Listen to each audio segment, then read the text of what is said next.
Hi ನಮಸ್ಕಾರ ಎಲ್ರಿಗೂ, welcome back to Vanita vlogs. ಇವತ್ತಿನ ರೆಸಿಪಿ ಬಂದು ಮಸ್ಸೊಪ್ಪು ಸಾಂಬಾರು. ನಮ್ಮ ಮಮ್ಮಿ ಹೇಳ್ಕೊಟ್ಟಿರೋ ಸ್ಟೈಲಲ್ಲಿ ಹೇಗೆ ಮಾಡೋದು ನೋಡೋಣ ಬನ್ನಿ.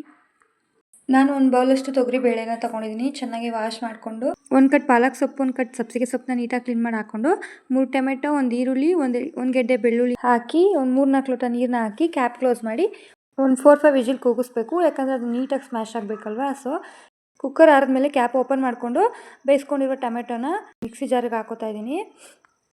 ನೋಡ್ಬೋದು ನೀವು, ತುಂಬ ಚೆನ್ನಾಗಿ ಸ್ಮ್ಯಾಶ್ ಆಗಿದೆ. ನೀವಿಲ್ಲ ಅಂದರೆ ಸ್ಮ್ಯಾಶರಲ್ಲಿ ಕೂಡ ಸ್ಮ್ಯಾಶ್ ಮಾಡ್ಕೊಬೋದು. ಇವಾಗ ನಾನು ರುಬ್ಕೊಳ್ಳೋಕ್ಕೆ ಒಂದು ಬೌಲಷ್ಟು ಕಾಯಿ, ಬೇಯಿಸ್ಕೊಂಡಿರುವಂಥ 3 ಟೊಮೆಟೊ, 2 ಈರುಳ್ಳಿ, ಬೆಳ್ಳುಳ್ಳಿ, ಒಂದು 3 ಟೇಬಲ್ ಸ್ಪೂನ್ ಬೇಳೆ ಸಾಂಬಾರು ಪುಡಿ, ಸ್ವಲ್ಪ ನೀರನ್ನ ಹಾಕೊಂಡು ರುಬ್ಕೋಬೇಕು. ಈ ಸೈಡ್ ನಾನು ಇನ್ನೊಂದು ಸ್ವಲ್ಪ ಕುದಿಲಿ ಅಂತ ಇಟ್ಟಿದ್ದೆ, ಅದು ಚೆನ್ನಾಗಿ ಕುದ್ದಾಗಿದೆ. ಇವಾಗ ಅದಕ್ಕೆ ನಾವು ರುಬ್ಬಿಟ್ಕೊಂಡಿರೋ ಮಸಾಲೆನ ಆ್ಯಡ್ ಮಾಡಬೇಕು.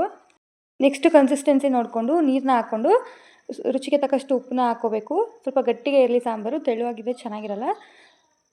ಇವಾಗ ಒಗ್ಗರಣೆಗೆ ಒಂದು ಬಾಣಲಿನ ಇಟ್ಕೊಂಡು 2 ಟೇಬಲ್ ಸ್ಪೂನ್ ಆಯಿಲ್ನ ಹಾಕ್ಕೊಂಡು 1 ಟೇಬಲ್ ಸ್ಪೂನ್ ಸಾಸಿವೆ, 1 ಟೇಬಲ್ ಸ್ಪೂನ್ ಜೀರಿಗೆ, 1 ಕಟ್ ಮಾಡ್ಕೊಂಡಿರುವ ಈರುಳ್ಳಿ, 2 ಒಣಮೆಣಸಿನ್ಕಾಯಿ, ಸ್ವಲ್ಪ ಕರ್ಬೇವಿನ ಸೊಪ್ಪು, 1 ಬೆಳ್ಳುಳ್ಳಿನ ಸೇರಿಸಿ ಚೆನ್ನಾಗಿ ಫ್ರೈ ಮಾಡ್ತಿದ್ದೀನಿ. ನಾನು ಯಾವುದೇ ಸಾಂಬಾರು ಒಗ್ಗರಣೆ ಮಾಡಿದ್ರು ಅಷ್ಟೇ ಸಾಂಬಾರನ್ನೇ ಒಂದು ಸೌಟು ಒಗ್ಗರಣೆಗೆ ಹಾಕ್ಬಿಡ್ತೀನಿ. ಯಾಕಂದರೆ ಫ್ಲೇವರ್ ತುಂಬಾ ಚೆನ್ನಾಗಿ ಕೊಡುತ್ತೆ ಅಂತ.